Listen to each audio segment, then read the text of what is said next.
escuchando bien. Si no, hagan señas y vemos bien. Gracias. María Laura Di Gennaro, que no me imagino que sea María Laura Di Gennaro, gracias. Debe ser vos.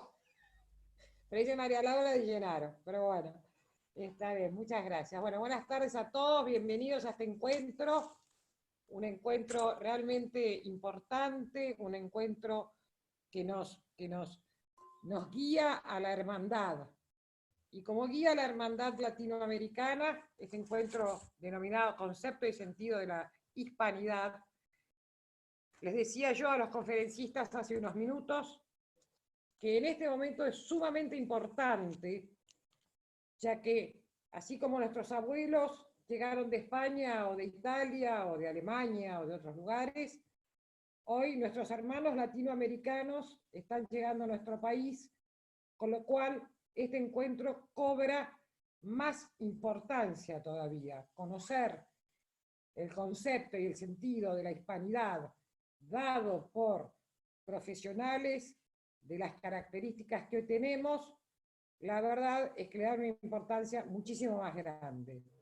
Y yo agradezco haber sido invitada a este encuentro para presentarlo, ya que desde el IERI, ustedes todos saben que es parte del Círculo de Legisladores, hemos formado el Observatorio de Integración en la Diversidad, observatorio que está trabajando en este momento para colaborar con los inmigrantes latinoamericanos, y de cualquier otro lado, pero básicamente hoy la ola es latinoamericana, para poder incluirlos en los diferentes temas, los diferentes trabajos que cada uno sabe y puede hacer. Ya la diputada Guevara en su momento trabajó con varios médicos que ya están trabajando en la provincia de Buenos Aires y en diferentes puntos del país.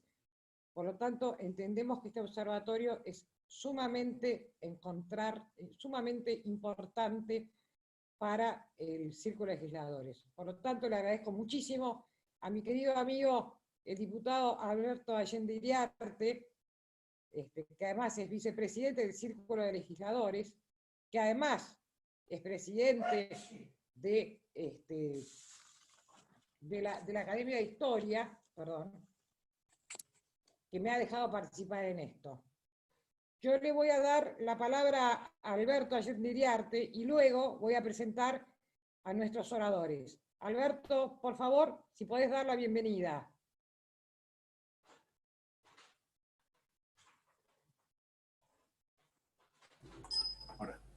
Gracias, Fernanda, por tus palabras. Esta es una reunión que hemos organizado, como tantas otras veces con Fernanda, ella por el observatorio y yo por el Instituto de Historia, del cual soy presidente en el Círculo de Legisladores de la Nación. Solamente dos palabras para decirle a los que no saben qué es el Círculo de Legisladores de la Nación. Es un organismo que por ley pertenece al Congreso de la Nación, es un organismo del Congreso Nacional y el cual se encuentra integrado por los senadores nacionales, los diputados constituyentes y los diputados nacionales de todo el país. Hoy en día hemos logrado que se conforme la comisión directiva con representantes de todos los partidos políticos de la nación y que los cuales compartimos, convivimos en una perfecta armonía. Como bien dice muchas veces nuestro presidente, el diputado Daniel Basile, de los 100 casos hay 80 en los que coincidimos y 20 en los que disentimos. Esos 20 los hemos metido en el freezer de la heladera y son temas que no se tocan. Y después trabajamos todos en conjunto sobre los temas que a todos nos interesan. La labor que cumple el Círculo de Legisladores de la Nación es muy importante, no solamente en la parte académica, sino también coadyuvando con las autoridades del Congreso y dándole apoyo en base a la experiencia que tenemos los legisladores con mandato cumplido. Bueno, hoy vamos a tener dos oradores de nota y que yo tengo el honor y el placer de que pertenezcan a la Academia Argentina de la Historia, de la cual yo presido, que es el licenciado Ignacio Braj y que es el profesor Mesa, que es el miembro correspondiente por Venezuela. Bueno, Fernanda, te dejo en uso de la palabra para que haga la presentación de los oradores. Muchas gracias, Alberto. Veo que ya se están acercando muchos amigos, Marita Goñi, bueno, diferentes integrantes del círculo, bueno, el embajador Julio Lascano, un amigo también, Julio Lutaif, otro querido diputado también, que hacía muchos años. Hola Julio, un placer verte, realmente una gran alegría. Yo digo todo esto porque como somos grandes, a veces nos olvidamos de nombrar a las personas que queremos tanto y con las cuales hemos compartido tantos momentos de la Argentina, ¿no? Por decirlo así. Bueno, tenemos hoy el placer de contar entre nosotros con el licenciado Ignacio Braj y con el profesor Giovanni Mesa. Discúlpeme que lea, pero como siempre, nuestros oradores son personas de muchísimo prestigio y no quiero equivocarme en las cosas que han hecho en su vida. El licenciado Braj es licenciado en Historia de la Universidad de El Salvador, miembro de número de la Academia Argentina de la Historia, miembro de número de la Academia de Arte y Ciencias de la Comunicación, miembro del Instituto Cultural Argentino Uruguayo, miembro de número del Instituto Histórico Brigadier Tomás de Iriarte, entre otras instituciones académicas. Estoy segura que si me dieras todo su currículum no acabaríamos más. Autor de varios libros y trabajos de investigación histórica. Ha sido docente en la Universidad de El Salvador y en la UCA. Ha dado conferencias tanto en el país como en el exterior. Integró la Junta Ejecutiva de Repatriación de los Restos de don Juan Manuel de Rosas y es consultor en asuntos públicos y de comunicación. Bueno, le doy la palabra al licenciado Braj y luego presentaremos al profesor Giovanni Mesa. Licenciado, por favor. Buenas tardes a todos. Bueno, ante todo, por ser el primer orador, quisiera agradecerles al Círculo de Legisladores, en particular al vicepresidente, mi querido amigo Alberto Allende Iriarte, y a la diputada Fernanda Bendinelli, encargada del observatorio, titular del Observatorio de Integración en la Diversidad. El tema que nos convoca hoy, concepto y sentido de la hispanidad, es un tema muy amplio, pero que podemos jalonarlo en algunos puntos que van a marcar lo que fue el Imperio Español en América, cómo se origina, cuál es el marco internacional en un mundo que ya era globalizado, vamos a verlo, y cuál es la heredad o la herencia que deja no solo a América, sino también a al propio Occidente. Si consideramos que España en 1492, año en que Colón tropieza con América, buscando el camino del Oriente, de llegar a la ruta de las especias, algo que había intentado Portugal ya como potencia europea, bordeando las costas de África, el Cabo de Buena Esperanza, y había llegado hacia el Oriente, hacia la India.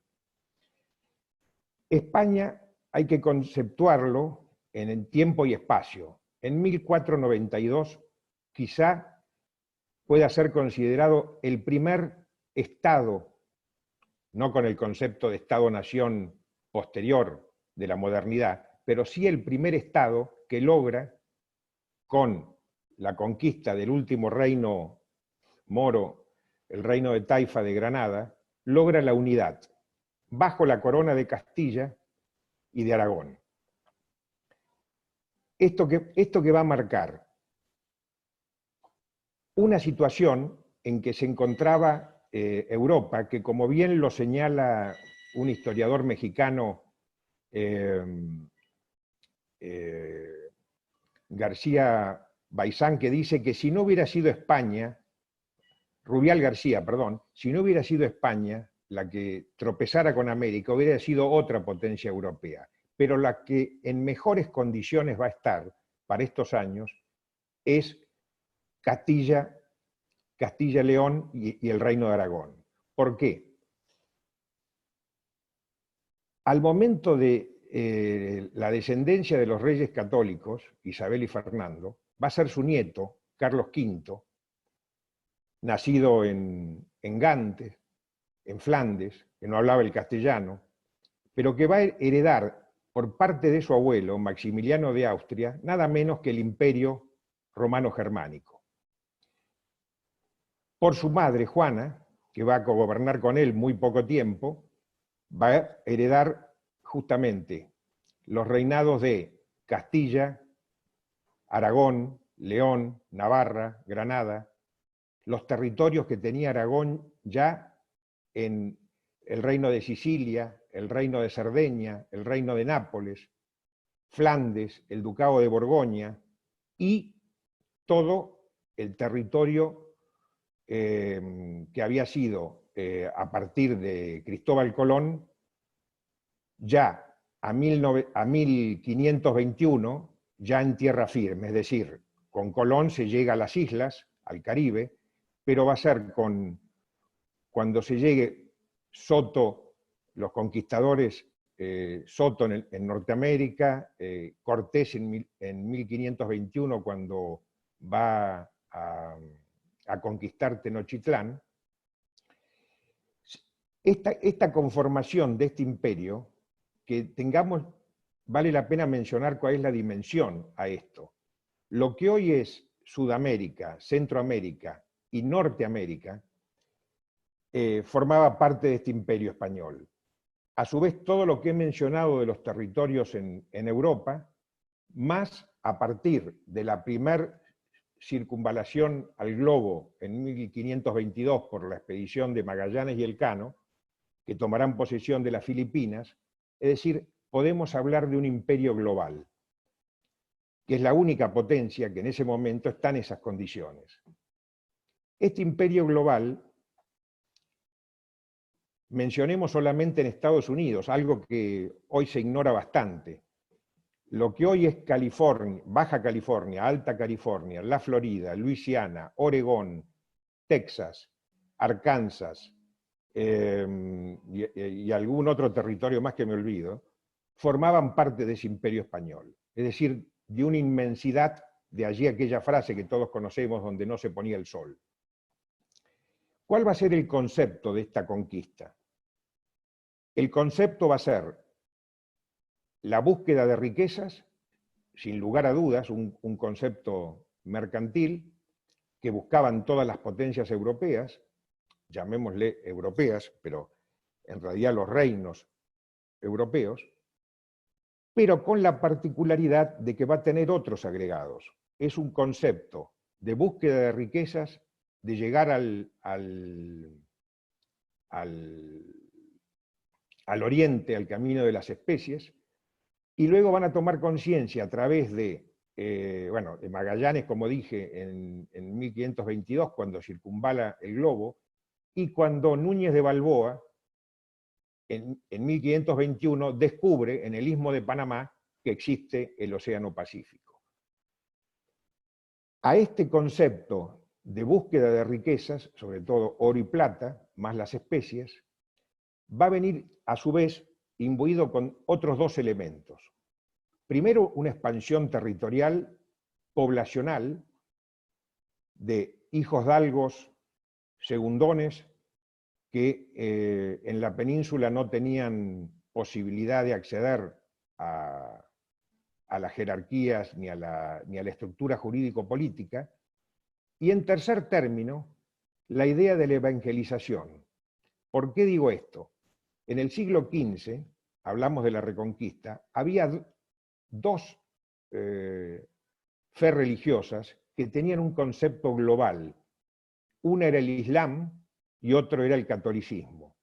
Y la misión de ambos era expandir esa fe. Se vio lo vimos en España con los 700 años de expansión de la España musulmana, que también describe Sánchez Albornoz. Justamente esta España que había hecho la Reconquista, pensemos que estamos hablando en 1492, 3 siglos antes habían sido las cruzadas, y la yihad islámica, por otro lado, es decir, la pérdida de los reinos cristianos de Jerusalén, por parte de cuando Saladino toma Jerusalén. Es decir, había un concepto de que propagar la fe era misión de los reinos. Por eso que en la conquista de América van a participar las órdenes religiosas, que van a tener, a mi criterio, una función fundamental.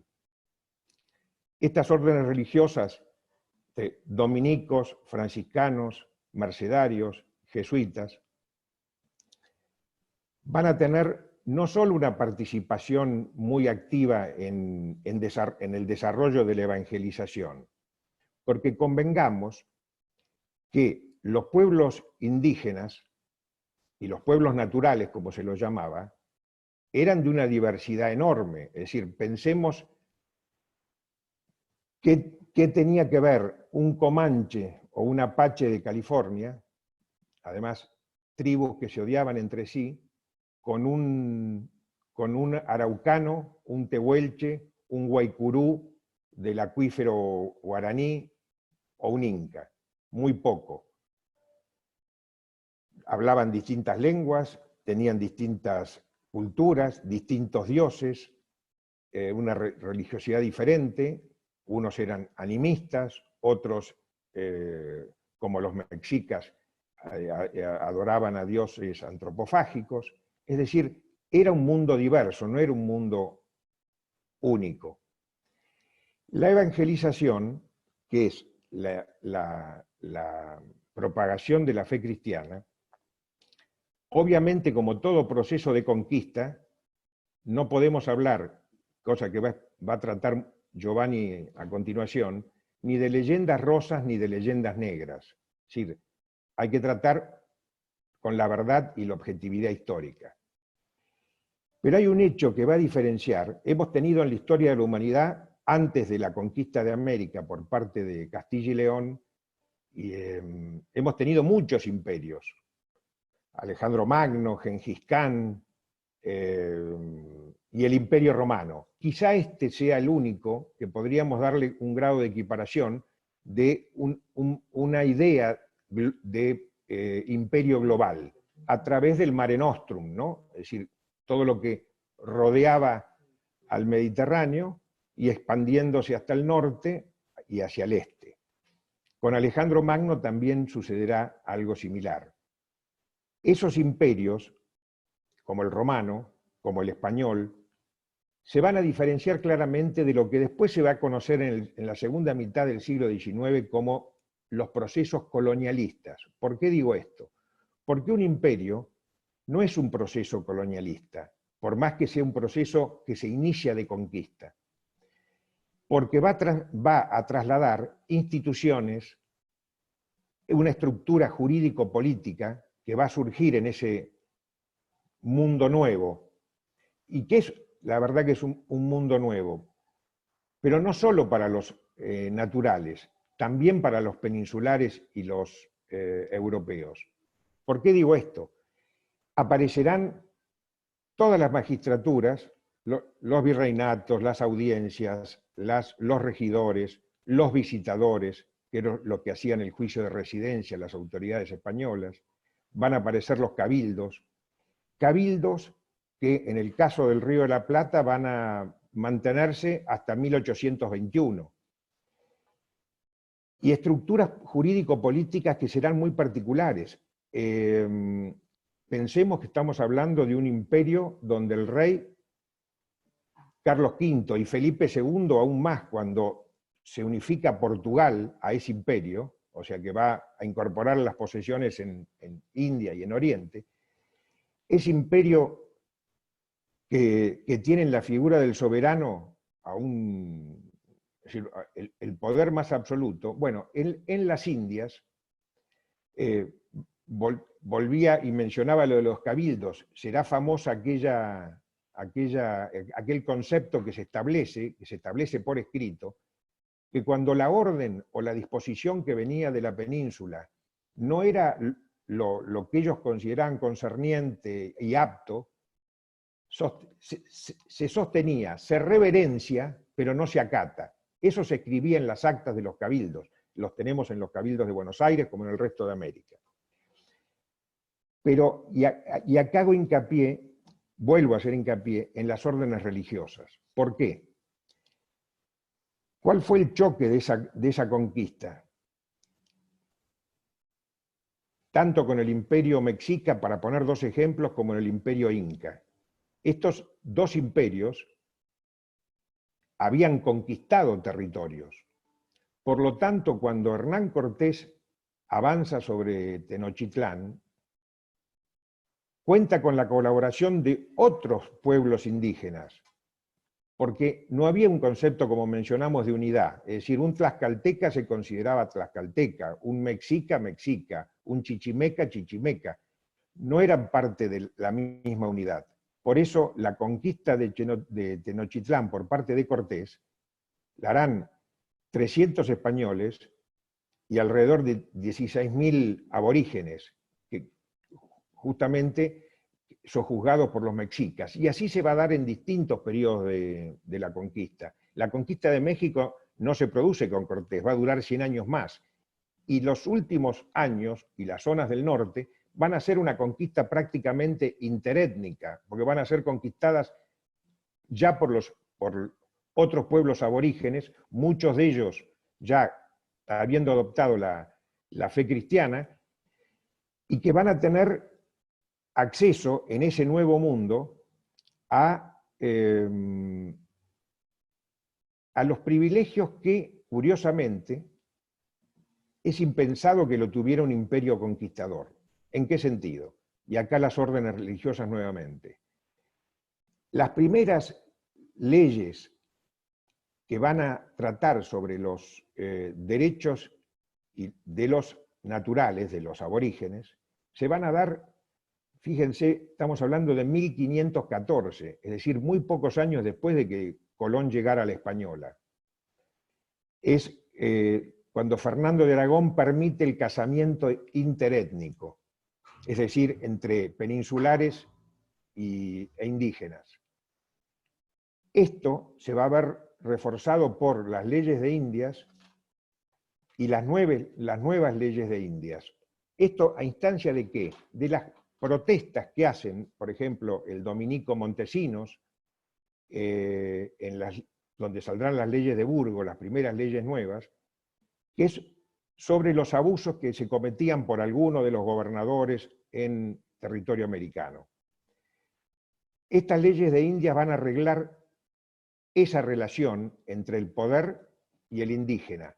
Y vamos a ver casos de indígenas que van a llegar a ser obispos, que van a llegar a tener títulos nobiliarios, pero que, para resumir, la resultante de este choque del mundo europeo occidental y del imperio global, que era el imperio español, con las culturas indígenas, va a ser un hecho que identifica y que tiene su consecuencia hasta nuestros días, y que lo identifica y lo hace distinto, y lo hace enaltecedor, que es el primer, y yo diría casi el único, a posteriori, proceso de conquista donde se va a producir el mestizaje cultural y de sangre, donde no va a ser considerado y donde van a ser el criollo. Y que esto, el criollo americano, que va a ser justamente la resultante de este choque y de fusión de dos culturas. Y lo vamos a ver en distintas manifestaciones, en el arte, en la cultura, en las letras. Vamos a ver en las misiones franciscanas en California, de Fray Junípero Serra, en las misiones jesuíticas en el acuífero guaraní, es decir, la fabricación de imágenes cristianas de santos o de la Virgen con rasgos indígenas. Es decir, se produce un sincretismo cultural que esto va a llegar inclusive, va a continuar con el proceso de independencia. Y pongo un ejemplo. En el Congreso de Tucumán, prácticamente con la representación de diputados de lo que era el Virreinato del Río de la Plata, dejando de lado a la banda oriental y el litoral, Corrientes, Entre Ríos y Santa Fe, que no envían delegados, pero sí el Alto Perú, cuando se declara la independencia, se declara la independencia de las provincias de Suramérica.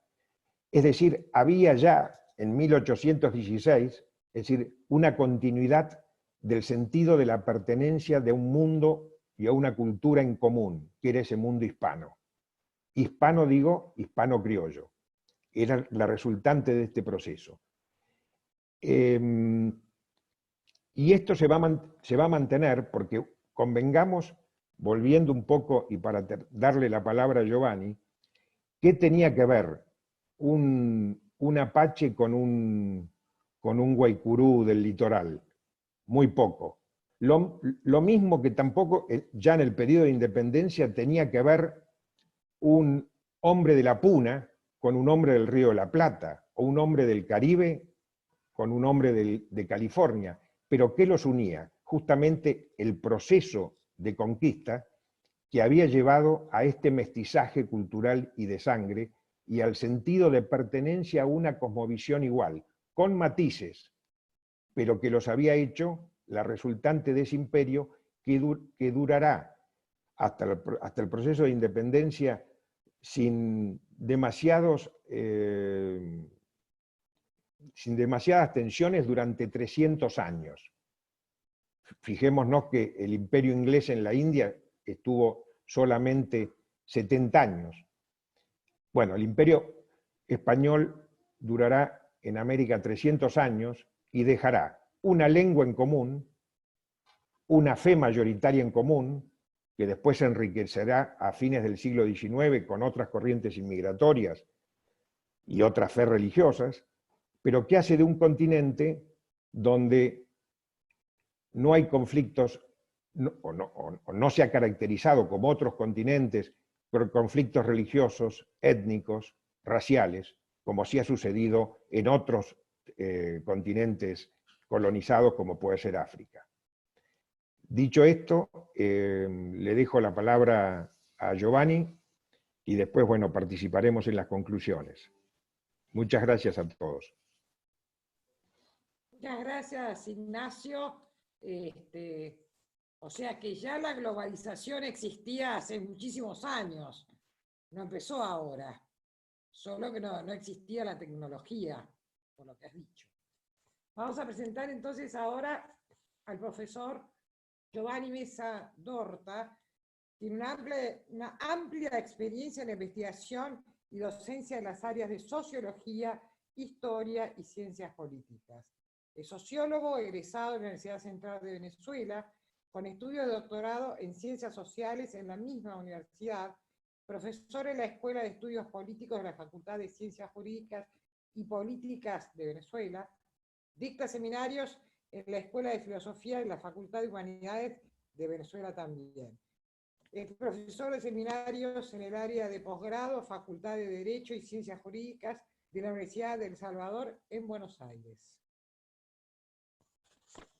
A su vez, su educación tiene un doctorado en Ciencias Sociales, que ya lo hemos nombrado, una licenciatura en Sociología, Facultad de Ciencias Económicas y Sociales de la Universidad Central de Venezuela, preside la Fundación Francisco de Miranda y Próceres de la Independencia cuyo principal objetivo es la difusión de sus idearios, así como su itinerario vital y trascendencia en nuestra época, desde el 2012 hasta la actualidad. Miembro numerario de la Academia de la Historia del Estado Miranda en Venezuela en el 2011, hasta actualmente. Miembro correspondiente, representación Venezuela, de la Academia Argentina de la Historia, miembro de la Sociedad Bolivariana de la República Argentina y presidente de la Asociación Civil Unión de Venezolanos en la Argentina, UVENAR. Les cuento que yo resumo muchísimo los currículums de nuestros participantes, porque si no se nos iría todo el tiempo en solo contar la maravillosa educación académica e investigativa que cada uno de ellos tiene. Profesor Giovanni Mesa, la palabra es toda suya.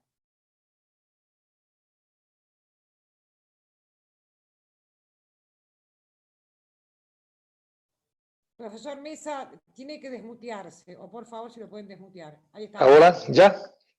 Perfecto. Ok. Bueno, le agradezco a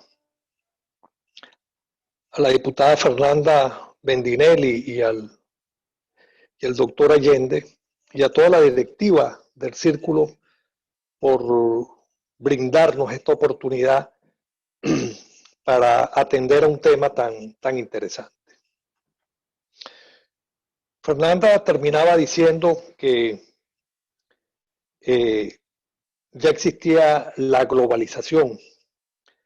Quiero puntualizar para agarrar esa idea de ella, y es que efectivamente la globalización antigua eran precisamente las crónicas, y una de las ventajas que tuvo el proceso de conquista en América es que existe prácticamente desde el inicio de la conquista, exactamente desde 1508 en adelante, estas crónicas que nos brindaron las personas que llegaron por primera vez. Inclusive está en la crónica de los españoles y hay lo que se denomina las crónicas de los vencidos, que son también muchas crónicas de los indígenas de entonces. Por ejemplo, se ha dicho de que hay una primera crónica, que es la crónica mitificadora de Cristóbal Colón, según la cual pues todos sabemos y recordamos que hay aquella información de los gigantes, de las sirenas, en fin, todo esto, que venía dada sobre todo por el impacto que existió en él, y que luego un novelista muy afamado, mucho después, llamado Ale Carpentier, llamó como lo real maravilloso. También tenemos una crónica de entonces, que es la que hace Álvar Núñez, Cabeza de Vaca, que se la denomina la crónica del fracaso, porque allí es que narra él la cantidad de inconvenientes que tuvo a los fines de su propósito de conquista. Y por último tenemos otro tipo de crónica, que es la que llaman la crónica de la rebelión, que entre otros autores, el más afamado fue Lope de Aguirre, que hace aquella crónica que es atravesando el Marañón, el río Amazonas, llega hasta Isla de Margarita, con el propósito de rebelar a las poblaciones y crear un reino particular que inclusive fuese distinto a la corona española. Entonces, ¿qué queremos decir con esto? Que desde el inicio de la conquista ya hay una crónica, ya hay una información, y es un hecho totalmente novedoso en cualquier tipo de conquista hecha en el mundo, como ya nos refirió Ignacio, porque ninguna conquista tiene una crónica con tantas modalidades y con tantas formas de escribir lo que había acontecido. Eso es un dato bien importante porque ya nos habla de una pluralidad con el inicio mismo de la conquista.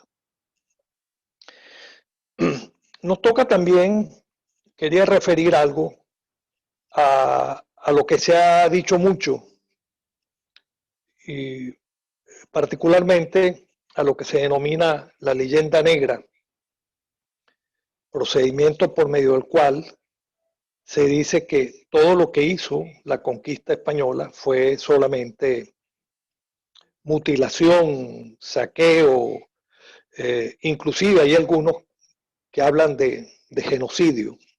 Eso lo vamos a ver al final, pero vamos a ir paso por paso para dar cuenta de esta aseveración, que a mi juicio es equivocada. Por ejemplo, debemos recordar que la conquista también fue negociación. O sea, es imposible pensar que el caso más emblemático, el caso de Hernán Cortés en México y el de Pizarro en Perú, en el Imperio Inca, es imposible pensar que con esa ínfima cantidad de soldados hubieran podido acometer un imperio cuyas poblaciones se multiplicaban por 1000 o por 10.000 con relación a lo que eran las milicias que tenían tanto Hernán Cortés como Pizarro. Es imposible pensar la toma de Tenochtitlán sin el apoyo de los tlaxcaltecas, que eran precisamente los que se oponían al imperio azteca en aquel entonces. De igual manera, es imposible pensar que en la sabana de Bogotá hubieran podido entrar los conquistadores sin el apoyo de los muiscas en la sabana de Bogotá. Y así, cantidad de ejemplos. O sea, la conquista no solamente fue un hecho de los españoles peninsulares, sino que tuvo la participación y la coparticipación de indígenas de la región, porque también en América, y esto es lo que hay que decir, había un imperio, y un imperio, como el caso de los aztecas y el caso de los incas, que era realmente, en muchos casos, repudiado por sus propios vasallos. Y eso es lo que hace y es lo que facilita que la conquista desde 1500 hasta 1545, 1550, ya estuviese en Sudamérica, por lo menos, la mayoría de las ciudades construidas, o por lo menos sus cimientos. También me interesa establecer que esa idea de conquista es una idea que permite diríamos, una permutación, una relación de contacto tanto de los peninsulares como tanto de los aborígenes y lo que después fueron los criollos. Eso es lo que permite que dé como resultado un mundo nuevo. O sea, el mundo después de la conquista es otro comercialmente, no solo en América, sino en Europa. Es otro comercialmente, es otro culturalmente y es otro gastronómicamente. O sea, el mundo cambia totalmente. O sea, no es una relación de avasallamiento, sino que es un proceso también cultural sumamente significativo.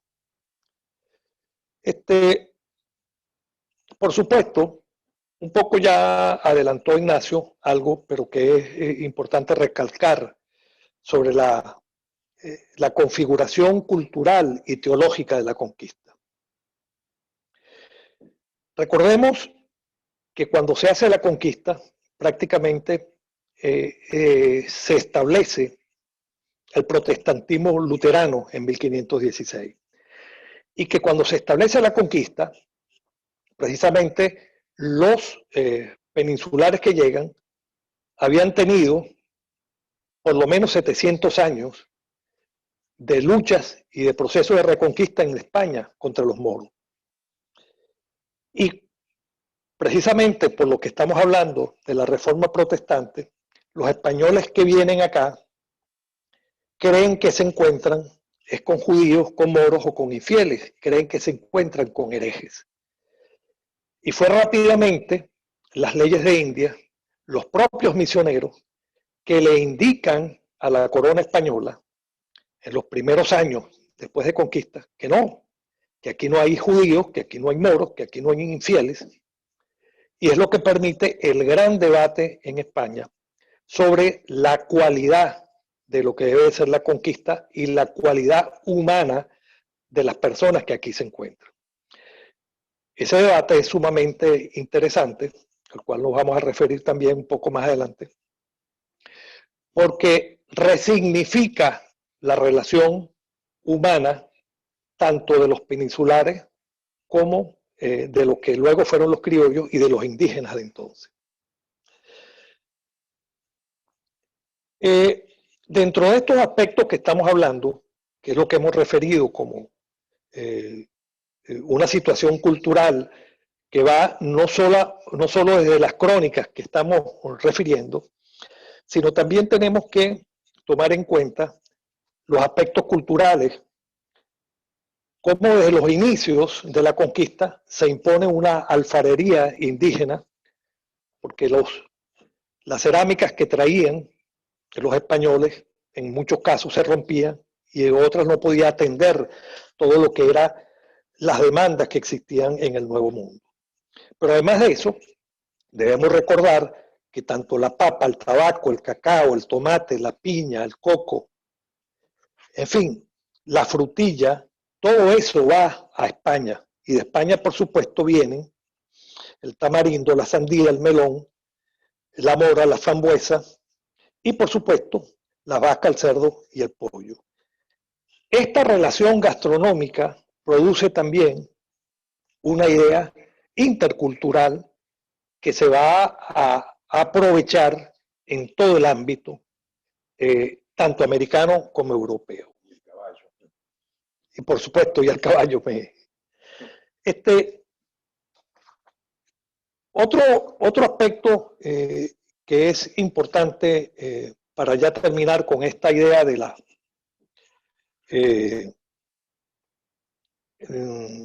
lo que se denominó, a mi juicio equivocadamente, como el genocidio. Inclusive ha habido doctores que hablan de 90 millones.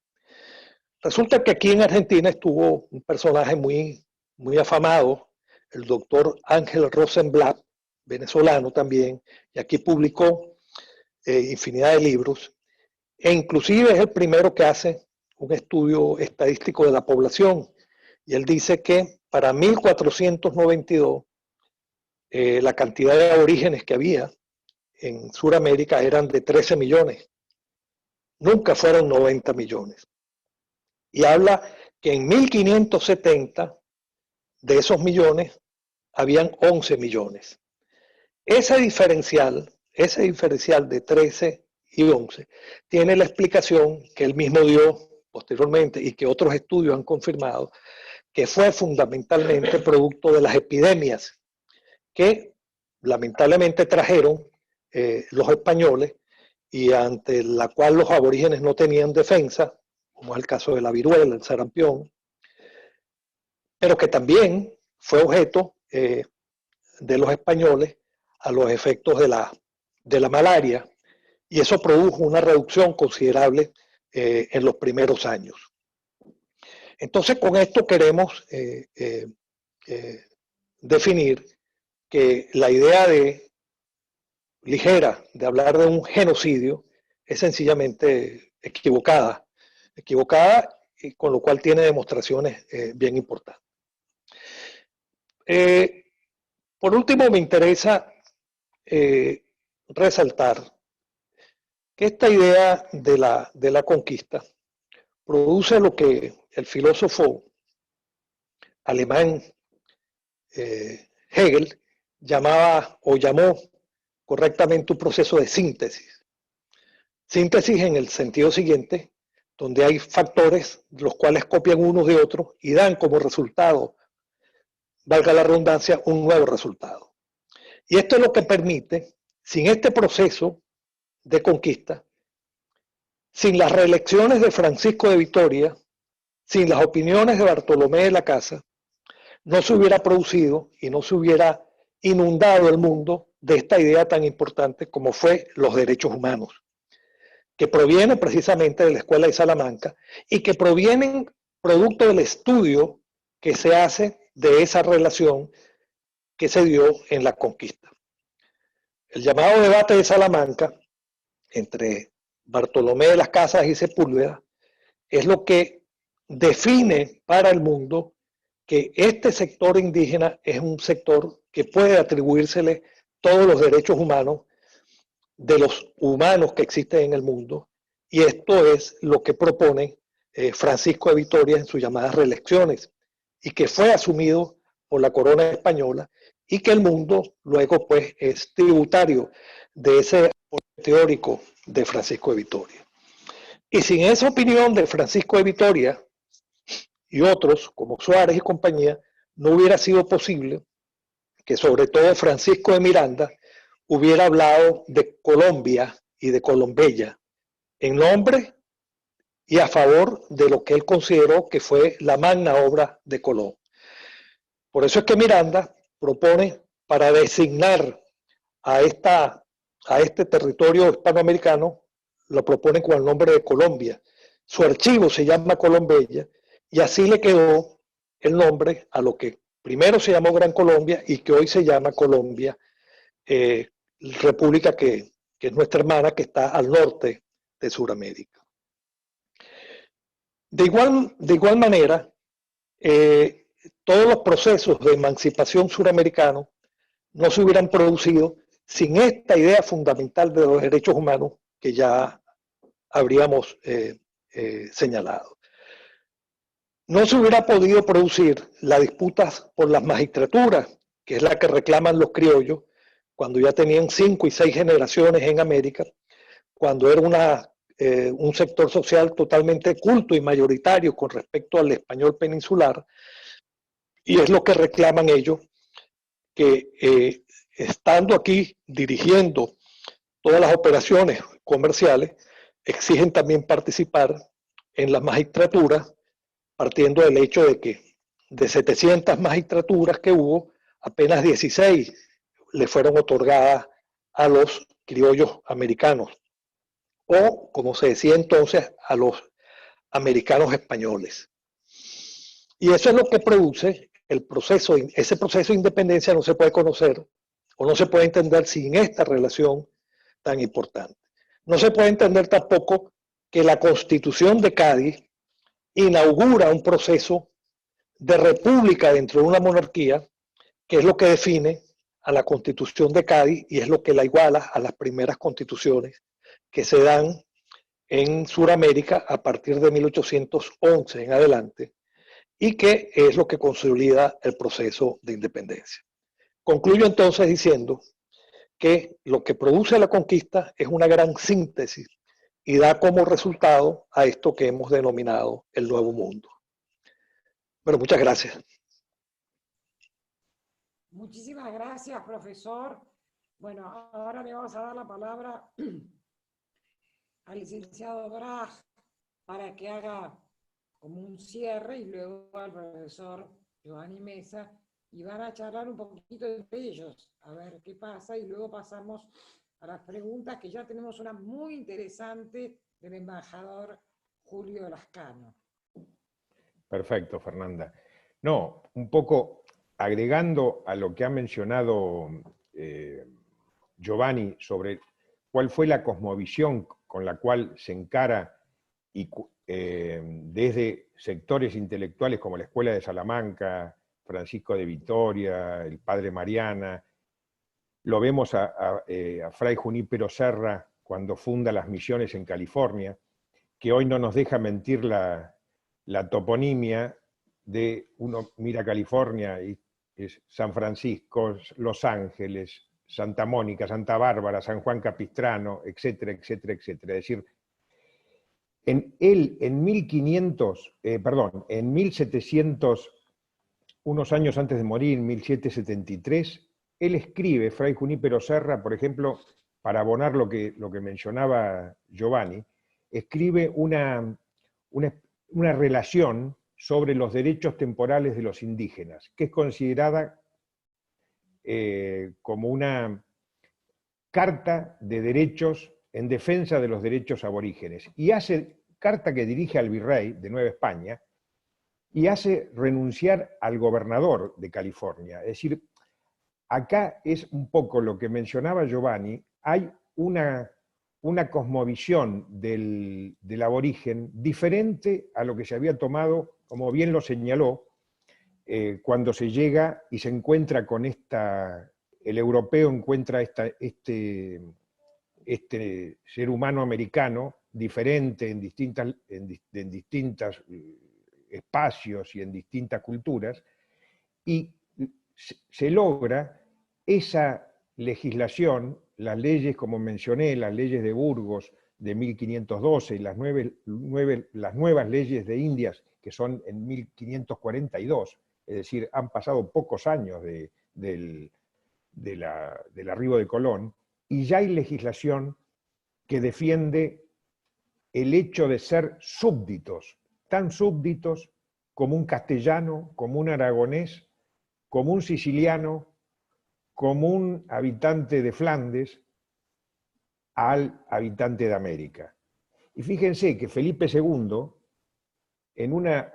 justamente por toda esta labor, en particular hecha por, no digo que por órganos de la administración no lo hayan hecho, pero sobre todo las órdenes religiosas, Felipe II en 1593, por Real Cédula, eleva el castigo para aquellos peninsulares por abusos con los indígenas. Es decir, estamos hablando de 1593. Es decir, hay una conciencia de que ese nuevo personaje, esa nueva entidad que es América, es súbdito de ese imperio global. Creo que esto es muy relevante en la concepción con que ese nuevo mundo, como bien lo mencionó Giovanni, y que forjó la hispanidad, lo que se conoce como hispanidad, que hoy sea, valga el dato, una lengua que hablan 500 millones de personas. Después del chino mandarín, es la lengua más hablada en el mundo. Y como lo ha dicho algún con ironía, si Inglaterra le dejó a la India el ferrocarril, España dejó en América una fe, una lengua, unas instituciones que fueron novedosas. Es decir, los cabildos americanos fueron igual a los cabildos castellanos, no. Era una nueva entidad que surgía de la confluencia y de ese mestizaje cultural y de sangre.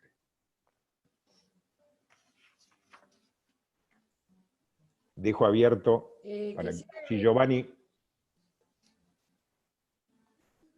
quiere agregar algo. No, yo prefiero... El profesor Mesa está muteado. A ver si lo pueden desmutear al profesor Mesa. Sí, yo prefiero oír las preguntas para no, digamos, creo que quedó más o menos claro lo que es la exposición. Preferiría, si hay algunas preguntas sobre la misma, bueno, tratar de ampliar.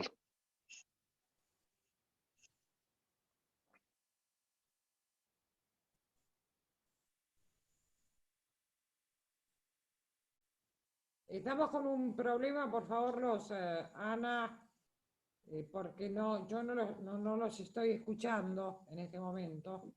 No sé si me están escuchando, por favor, que alguien me levante el dedo. Sí, oímos perfectamente. Se te oye, Fernando. Gracias.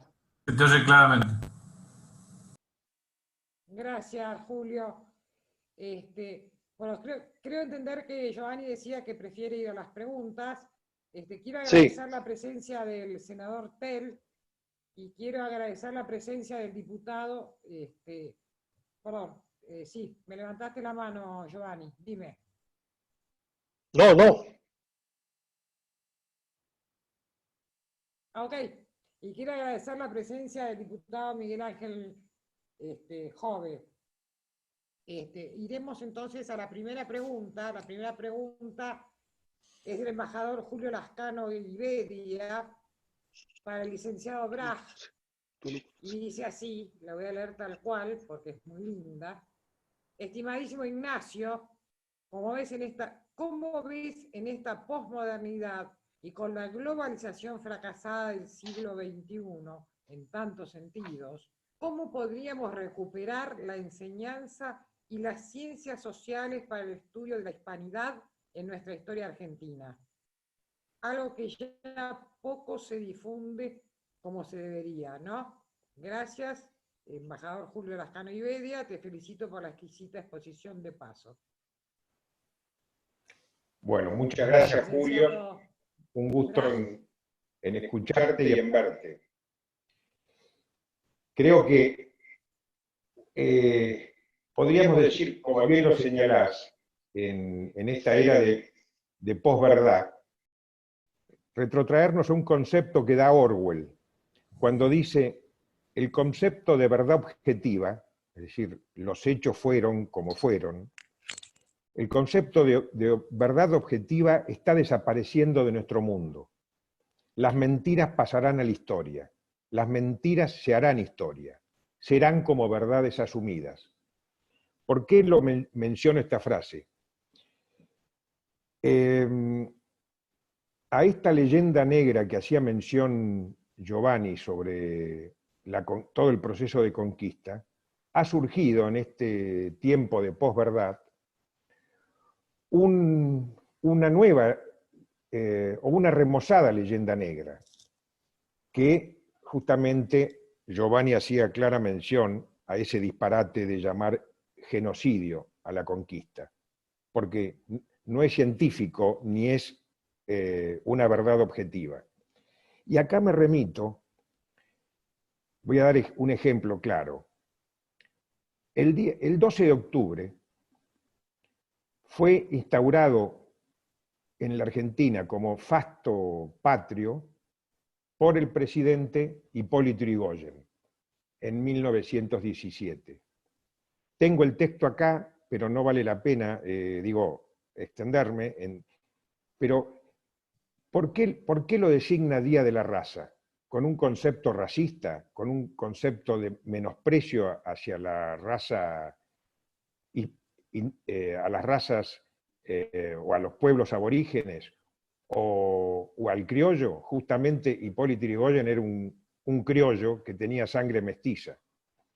No, él establece el decreto sobre el Día de la Raza diciendo: es la raza americana a la cual hay que celebrar, aquella que ha surgido de ese proceso de fusión cultural y de sangre a partir de 1492 en adelante, y que se va dando en distintos motivos. Esto, para ir a otro ejemplo del espectro político, el propio Perón, en el Congreso en un homenaje a Cervantes, en el año 1946, poco tiempo después de asumir, en la Academia de Letras, va a ser un homenaje que yo creo que ni un español alabaría la acción de España y el proceso de conquista como lo hizo Perón en ese momento. Y dice un concepto muy claro, refiriéndose a la idea de Yrigoyen del Día de la Raza. Nuestro concepto de raza no es un concepto biológico, es un concepto espiritual. Ese es el término que utiliza. Entonces, yendo al fondo de tu pregunta, yo creo que es muy importante revalorizar los estudios hispanoamericanos, revalorizar esas culturas indígenas, ese choque cultural y esa simbiosis cultural y ese mestizaje cultural que se da durante 300 años del periodo colonial español, pero que continúa a través del proceso de independencia y que nos hace al día de hoy, a los americanos y sobre todo a los centro y y suramericanos, nos da rasgos particulares, que vuelvo un poco a lo que mencionábamos, es decir, ¿qué nos une? ¿Qué nos une? Como que unía a un rioplatense con un hombre de la Puna, con un hombre del Caribe, con un hombre de California. Muy poco. Bueno, nos une lo que hemos mencionado, es decir, es la pertenencia a una matriz cultural que es propia y es diferente al resto de otras culturas. No sé si está respondida, Julio, la pregunta. Absolutamente, gracias. Un gran abrazo, Ignacio. Perfecto, gracias. Abrazo, Julio.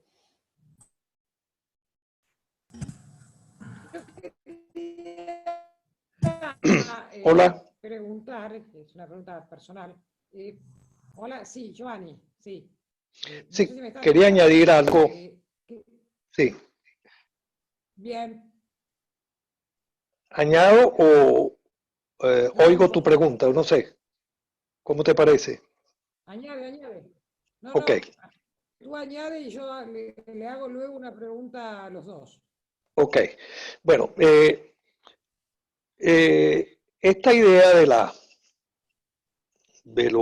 a lo que nos referimos antes del nuevo mundo, que crea modalidades distintas, producto de esa propia confluencia, es también interesante desde el punto de vista político. Porque la independencia o la ruptura con España añade un aspecto que hemos venido tratando acá, y es que las primeras discusiones que se producen por los libertadores es la idea de monarquía o república. Allí está asentada el propósito de buscar la manera, de buscar o encontrar las formas de gobierno que mejor se acoplen a estas nuevas naciones.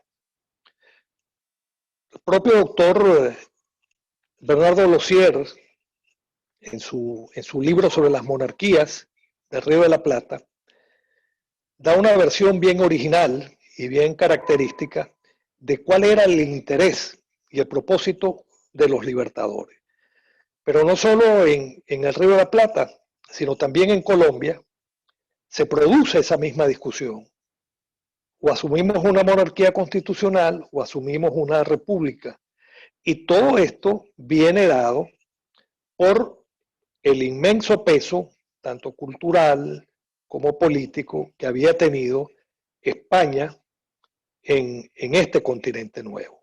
Es decir, que también allí se da una síntesis o se produce un proceso de síntesis con el propósito de resolver, de rescatar una idea política que pueda favorecer a estas nuevas naciones.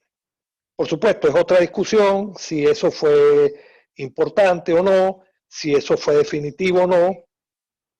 Solo nos lleva a advertir que ese inmenso esfuerzo intelectual, por lo menos nada más que en Argentina, para no nombrar a otros países, logró que personas como Alberdi haya producido una síntesis de la síntesis, por decirlo de alguna manera, una síntesis de la discusión con su proyecto constitucional en 1853.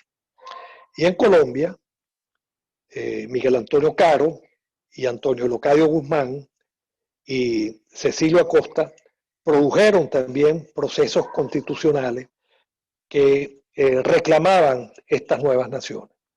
Entonces concluyo diciendo que hasta también desde el punto de vista político se produce esa idea de síntesis que es tan importante y que no es producto de conflicto, sino que el conflicto llega y produce una negociación que da como resultado otra cosa, o tiene la pretensión de que haya otra cosa pública, otra república u otra monarquía constitucional, que eran lo que pretendían los libertadores de entonces.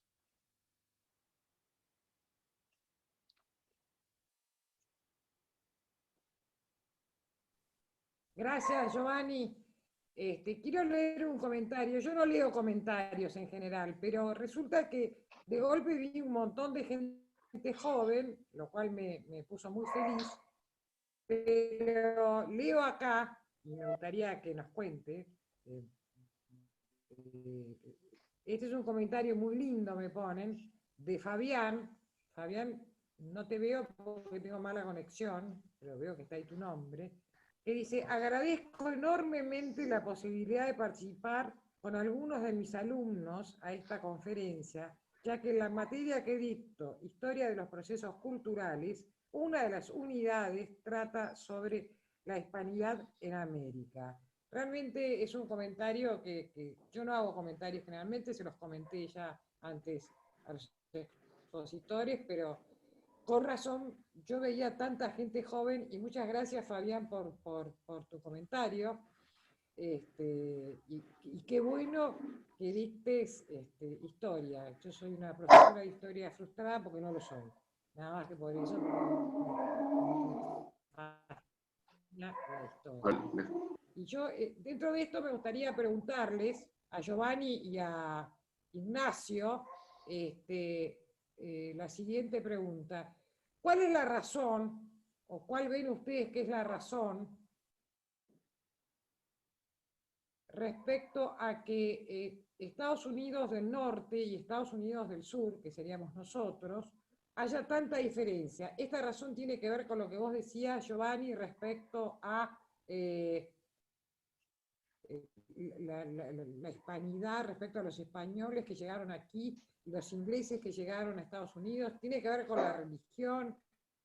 ¿Por qué tiene que ver que nosotros le podamos haber dejado el idioma a 500 millones de personas y que ellos hayan avanzado tanto y tal vez nosotros nos hayamos quedado más en otros temas y no hayamos podido avanzar de la misma forma que han avanzado los Estados Unidos del Norte? Gracias. ¿Has escuchado la pregunta? Sí. Bueno,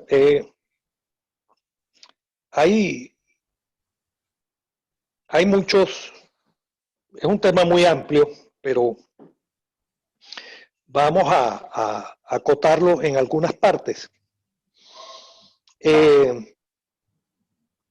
Un historiador muy importante, colombiano, llamado Germán Arciniegas, decía que en Sudamérica y en España el proceso fue descubrimiento, conquista, colonización e independencia.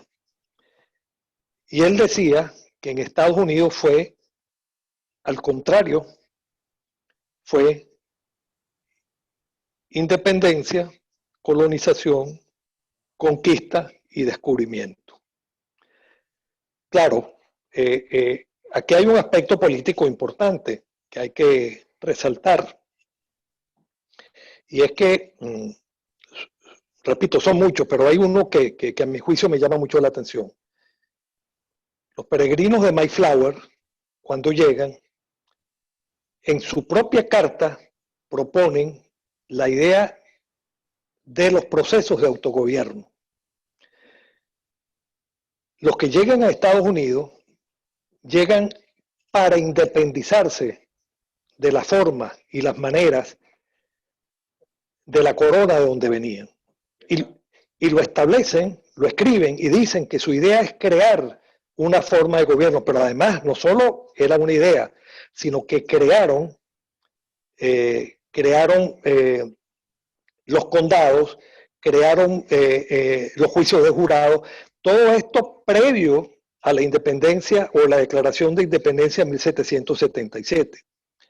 Entonces, sin duda, allí hubo un avance en el sentido de que lo que nos tardó a nosotros tanto tiempo en Sudamérica de ver o de acertar qué o cuál era la mejor forma de gobierno, ellos automáticamente lo hicieron al principio. Entonces, allí hay, pese a que en Hispanoamérica construye ciudades, construye universidades, construye templos primero que Estados Unidos, sin duda ellos lograron un avance en la idea de la ingeniería política, de la ingeniería constitucional, mucho más rápido. Repito, cuando se da en el proceso de independencia en 1777, las fórmulas o los mecanismos, inclusive por eso es que entre otras razones la Constitución norteamericana ya estaba más o menos asentado una forma de gobierno que es la que de tanto tiempo hasta hoy han tenido. Esa es una de las razones. Hay otras razones, la que ya advertí al principio. Después que ellos hacen este proceso de independencia, es que se da la colonización, después que se da la conquista hacia el oeste, y es precisamente cuando descubren toda esta parte de territorios que no conocían. Entonces un proceso realmente a la inversa, que en algunos aspectos lo favoreció y en otros tal vez no tanto.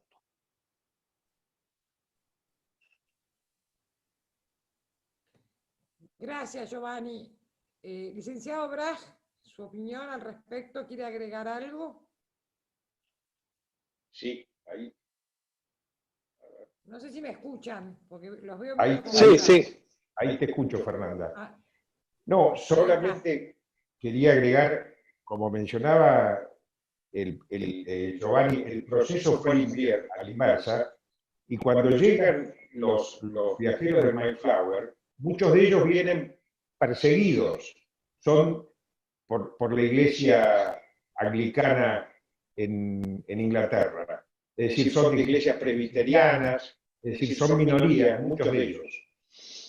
Y haciendo un elemento comparativo, como bien lo mencionó Giovanni, la conquista del territorio, y allí sí hay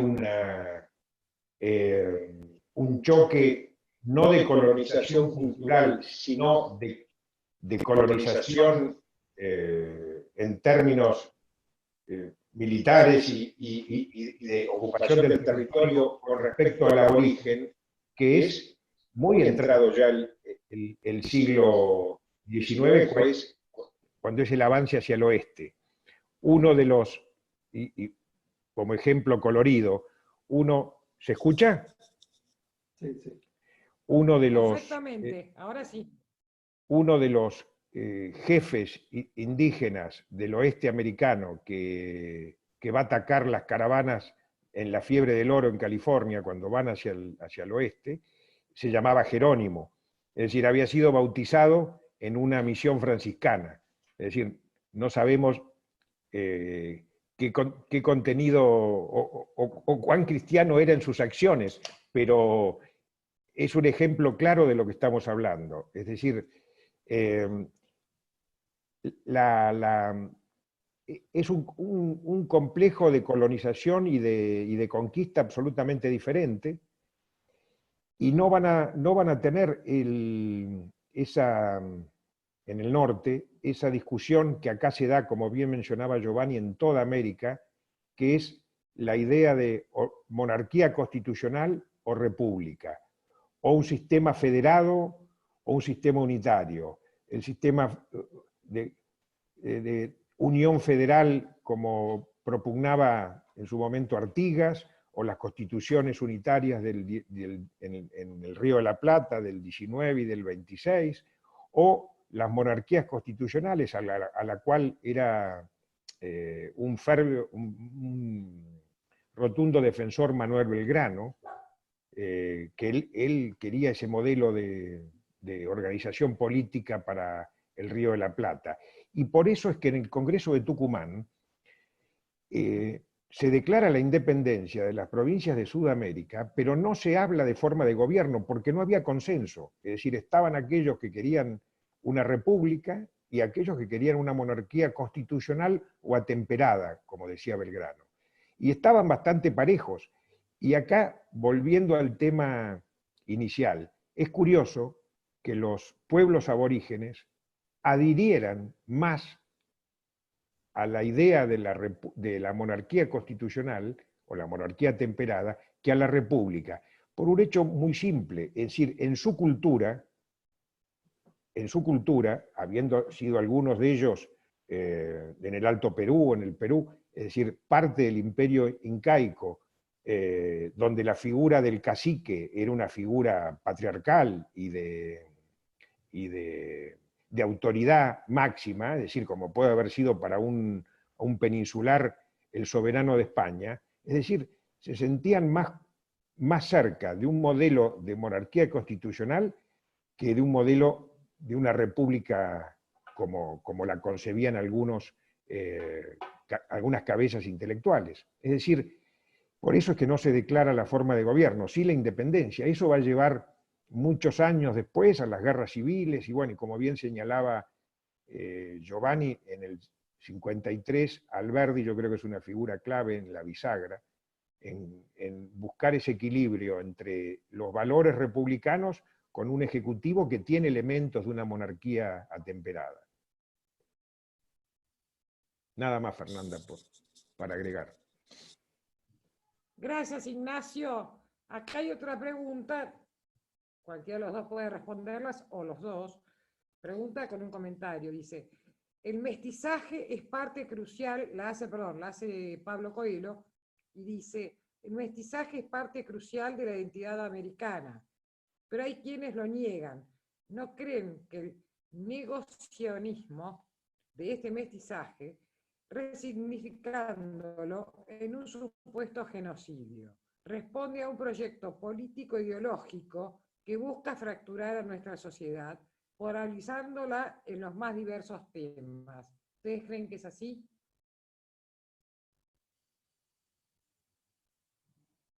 No sé quién va a responder. Yo. Si está respondiendo, ok, profesor, ahí está, ahora sí. Sí, son muchas las pruebas del mestizaje, lo que algunos antropólogos ahora hablan más exquisitamente como hibridez cultural. Y ya nosotros hicimos algunas referencias, la gastronomía, la cultura, la música, en fin, la demostración empírica existe. La idea de ese negacionismo que habla Paulo es totalmente cierto. Es la idea según la cual hay que repetir de alguna u otra manera la idea de la lucha de clases, ¿no?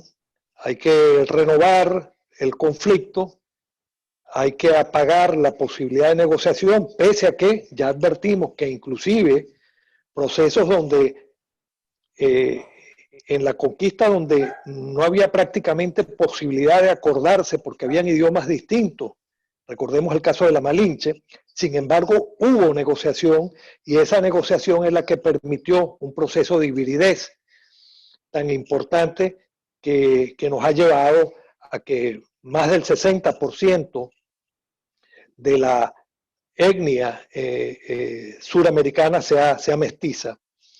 Entonces, por supuesto, la idea es promover conflictos donde no haya, tratar de buscar diferencias y de esa diferencia hacer un conflicto irrevocable, hacer de eso lucha, guerra, partiendo del hecho de que no es posible, o a lo mejor no tienen a sus manos los conceptos políticos o las categorías políticas para poder discutir o para poder confrontar en democracia, que es lo que de una u otra manera hemos venido logrando instaurar en toda Hispanoamérica.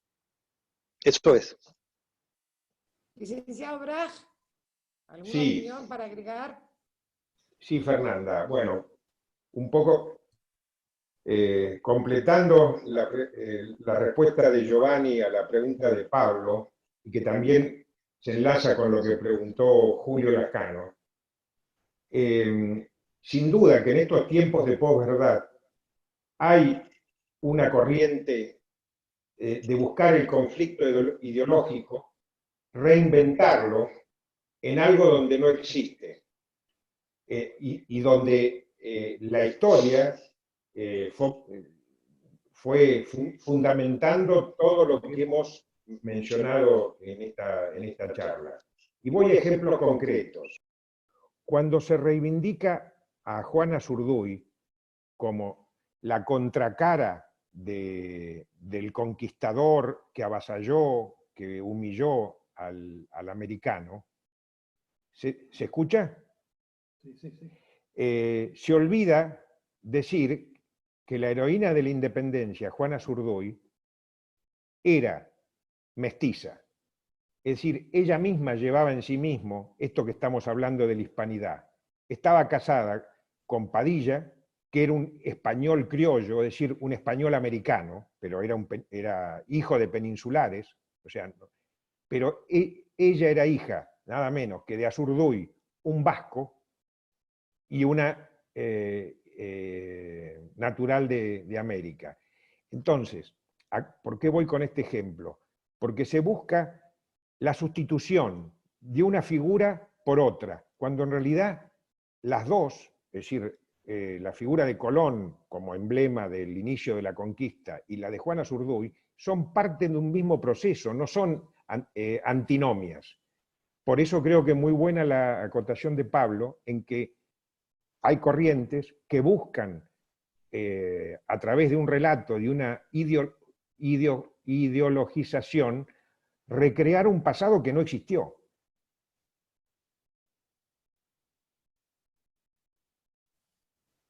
Excelente aclaración, porque yo creo que hay una visión muy amplia al respecto de esto y que no se aclara lo suficiente. Yo quisiera, bueno, estamos llegando al final de nuestra charla, a menos que alguien quiera hacer alguna pregunta más. Bueno, les agradezco a todos y nos veremos la próxima vez, teniendo un poco, a ver si podemos tener mejor conexión. Sepan disculpar estas dificultades y les mando un gran abrazo desde aquí, desde el Círculo de Legisladores, que aunque no estemos en su sede, estamos todos presentes.